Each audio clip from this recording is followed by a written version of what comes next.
Na nossa sala de emprego de hoje, vamos falar de alguns erros que os candidatos a uma vaga cometem. Aliás, profissionais experientes também têm dificuldades com o domínio da língua portuguesa.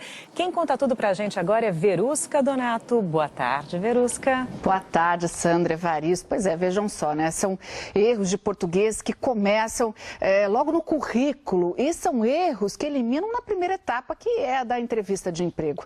Uma pesquisa feita com estudantes de todo o Brasil apontou que 40% dos candidatos a uma vaga no estágio foram reprovados por causa de erros em redação, por exemplo. Todos estes candidatos concorrem a uma vaga de estágio num banco. Um dos testes é uma redação. Acostumado com o próprio computador que corrige, a gente não presta tanto atenção assim na hora da escrita. Segundo um estudo feito pelo Núcleo Brasileiro de Estágios, de janeiro a maio deste ano, 40% dos candidatos foram reprovados nos testes de redação e no ditado. E os erros mais comuns são a troca do X pelo Z, do S pelo cedilha e o mau uso de 2 S's. Agora, quem também não sabe acentuar as palavras pode perder a vaga. Alguns candidatos cometem vários erros numa só palavra. Este aqui inverteu o lugar dos 2 S's e do C. Inacessível se escreve assim. O Z está erradamente no lugar do S e o C cedilha deveria estar no lugar dos 2 S's na palavra presunção. Esta analista de recursos humanos diz que para ter mais chances, o candidato deve acertar 70% dos testes. A redação e o ditado são as tarefas que têm o maior peso no processo seletivo. É uma coisa curiosa, mas as pessoas que apresentam um baixo resultado no português, elas acabam tendo um baixo resultado nas outras tarefas, inclusive lógica e matemática. Que outros erros um profissional comete durante a seleção, também já no emprego? A gente convidou para conversar hoje o consultor em carreira, Marcelo Abrileri. Marcelo, então, boa tarde. Boa tarde. Que erros são esses que as pessoas costumam cometer, além dos erros de português? Certo. Bom, com relação ao erro no currículo, não é? Uma pequena revisão por alguém que tem um bom português já ajudaria bastante e eu deixo aqui a dica para essas pessoas. Já com relação a outros erros, a gente poderia falar o que a gente sempre repete sobre esse assunto, que é a vestimenta estar correta para o cargo que você deseja, não é? Você estar asseado, desligar o celular. Mas eu acho que vou deixar uma dica nova aqui hoje e o ponto que eu diria é, as pessoas muitas vezes, pelo nervosismo, não é?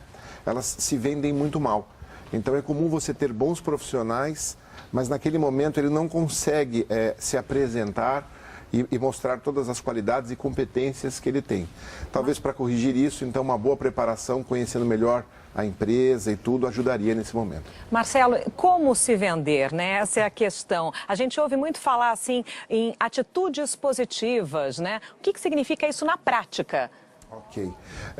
Eu acho que a gente pode ter em mente que 2 pilares sustentam tanto o emprego e também vão participar muito no processo seletivo, que é a sua competência técnica, quer dizer, a sua capacidade de resolver os problemas para o qual você está sendo contratado e a sua relação com os seus próximos, pares, superiores, subordinados. Então, a pessoa que conseguir mandar bem nesses 2 pilares, ou seja, se ela for uma pessoa tecnicamente compatível e competente com o cargo que ela deseja, ela já mandou bem nesse pilar aqui. E aqui no outro, se ela for uma pessoa agradável e se der bem e se conquistar a atenção, ela também vai ter sucesso, tanto na entrevista como no emprego.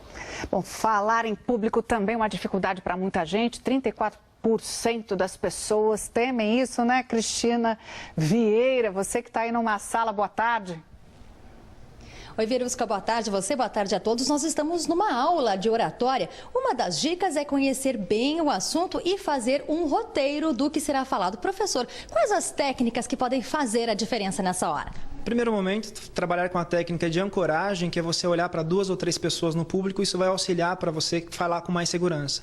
No segundo, falar pausadamente. E terceiro, a postura profissional. Você pode interagir com as pessoas andando dentro do processo e aí você vai ter uma comunicação um pouco mais concisa e um pouco mais transparente. Tá bom, obrigada pelas dicas, Verusca. Muito obrigada, então. E Marcelo, como ser admirado e respeitado sem ser bajulador?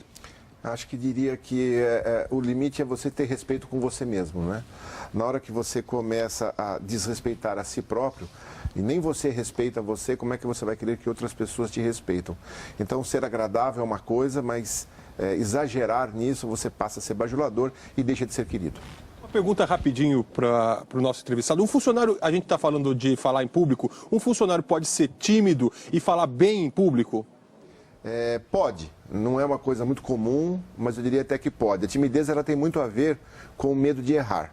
É uma pessoa normalmente que tem medo de que quando errar vai sofrer uma crítica e não vai suportar essa crítica. Como ela corrige isso? Ela tem que se preparar melhor e tentar diminuir essa autocrítica que ela tem muito alta com relação a isso. Obrigada, Marcelo. A gente preparou um teste especial para você, um teste de português na internet. A gente se encontra daqui a pouco, eu, Marcelo, na internet. Já, já. Até mais. Sandra, Evaristo. Ok, Verusca, obrigada.